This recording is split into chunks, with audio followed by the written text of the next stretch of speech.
बहुत पुराने समय की बात है। घने जंगलों और ऊंचे पहाड़ों के बीच बसे एक छोटे से गांव के किनारे एक पुरानी सी झोपड़ी थी। उसी झोपड़ी में आरव और उसकी छोटी बहन मीरा अपने पिता के साथ रहते थे। उनकी मां का देहांत कई साल पहले हो चुका था और तभी से उनके पिता अकेले ही परिवार की जिम्मेदारी निभा रहे थे। वह रोज सुबह जंगल जाते, लकड़ियां काटते और शाम को थके हुए लौटते ताकि बच्चों के लिए 2 वक्त की रोटी जुटा सके। लेकिन जैसे जैसे समय बीतता गया, हालात और भी खराब होते चले गए। आमदनी कम थी और खर्च ज्यादा। मजबूरी में पिता ने दूसरी शादी कर ली ताकि घर संभल सके, मगर नई पत्नी का स्वभाव बहुत कठोर था और उसे दोनों बच्चों से बिल्कुल भी लगाव नहीं था। वह हर दिन पिता के कान भरती कि ये बच्चे हमारे लिए बोझ हैं। इनकी वजह से घर में भूख और परेशानी बढ़ रही है। एक रात जब बच्चे सोने का नाटक कर रहे थे तो उन्होंने पिता और सौतेली माँ की बहस सुन ली। सौतेली माँ कह रही थी कि अगर बच्चे यही रहे तो हम सब भूखे मर जाएंगे और इन्हें जंगल में छोड़ आना ही एकमात्र रास्ता है। पिता ने बहुत विरोध किया, लेकिन हालात और डर के आगे वो टूट गया। यह बात सुनकर मीरा डर से कांपने लगी और रोने लगी। तब आरव ने उसे दिलासा दी और कहा कि डरने की जरूरत नहीं, वह कोई ना कोई रास्ता जरूर ढूंढ लेगा। उसी रात आरव चुपचाप झोपड़ी से बाहर निकला और अंधेरे में जितने छोटे पत्थर मिल सके अपनी जेब में भर लिए।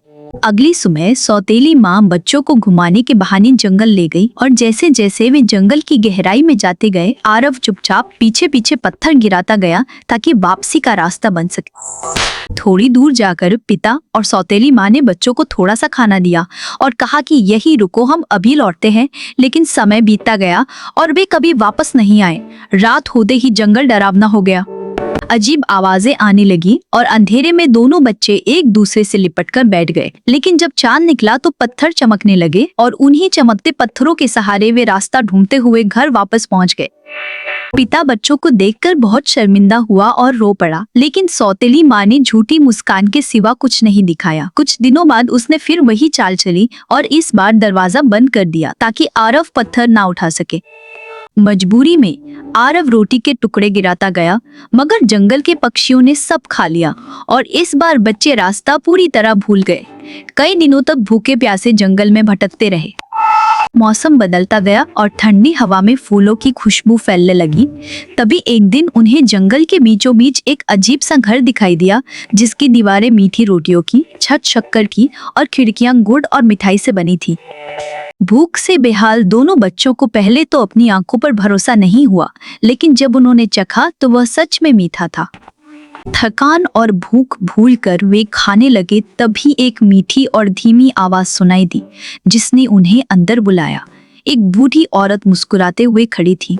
उसने प्यार से बच्चों को अंदर बुलाया, दूध और खाना दिया और आराम करने को कहा। लंबे सफर से थके हुए बच्चों ने खतरे को नहीं पहचाना और उसी मीठे दिखने वाले घर में रुक गए। लेकिन उन्हें नहीं पता था कि यही जगह उनकी सबसे बड़ी परीक्षा बनने वाली है। सुबह की हल्की रोशनी में जब आरव और मीरा की नींद खुली तो उन्होंने महसूस किया कि मिठाइयों से बना वो सुंदर घर असल में बहुत डरावना है।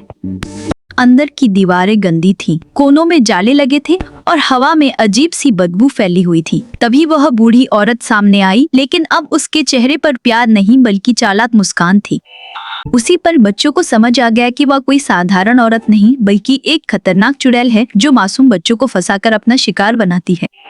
उसने बिना किसी दया के आरव को पकड़कर एक लोहे के पिंजरे में बंद कर दिया और मीरा को धमकाते हुए कहा कि वह उसके लिए खाना बनाए और घर का सारा काम करे।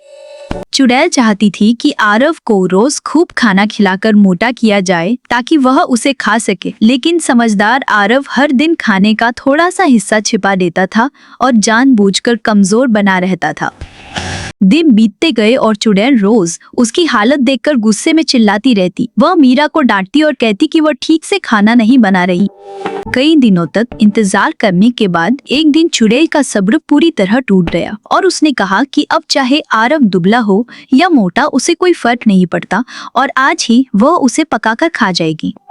उसने मीरा को आदेश दिया कि चूल्हे में झांककर देखो आग ठीक से जल रही है या नहीं। मीरा डर गई, लेकिन उसने अपनी समझदारी और हिम्मत से काम लिया और कहा कि उसे ठीक से दिखाई नहीं दे रहा। जैसे ही चुड़ैल झुककर चूल्हे के अंदर देखने लगी, मीरा ने पूरी ताकत से उसे आग के अंदर धक्का दे दिया। चुड़ैल बाहर निकलने के लिए तड़पती रही और चीखती रही, लेकिन मीरा डटी रही और कुछ ही देर में आग ने उसकी बुराई का अंत कर दिया। इसके बाद मीरा तेजी से पिंजरे के पास पहुंची और आरव को आजाद किया।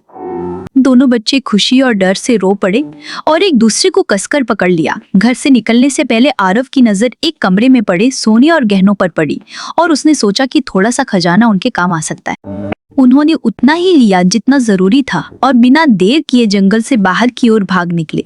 पीछे मुड़कर देखा तो वह मीठा घर जलता हुआ दिखाई दे रहा था।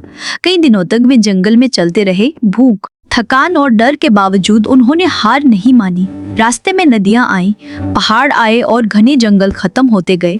आखिरकार एक दिन मीरा ने दूर से अपनी पुरानी झोपड़ी देख ली और खुशी से चिल्ला उठी। दोनों दौड़ते हुए घर पहुंचे, जहां उनके पिता उन्हें देखकर रो पड़े और बार बार माफी मांगने लगे। उन्होंने बताया कि सौतेली माँ घर छोड़कर चली गई थी और वह रोज बच्चों को ढूंढते रहे। आरव और मीरा ने जंगल और चुड़ैल की पूरी कहानी सुनाई और कहा कि उन्होंने कभी उम्मीद नहीं छोड़ी। उस दिन के बाद उनके जीवन में फिर से सुकून लौट आया। गरीबी जरूर थी, लेकिन घर में प्यार, भरोसा और खुशी थी।